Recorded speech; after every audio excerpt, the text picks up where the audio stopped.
proses berikutnya nanti ini kita akan membelah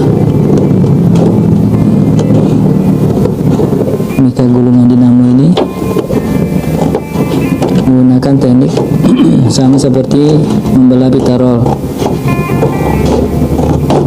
yang sudah ada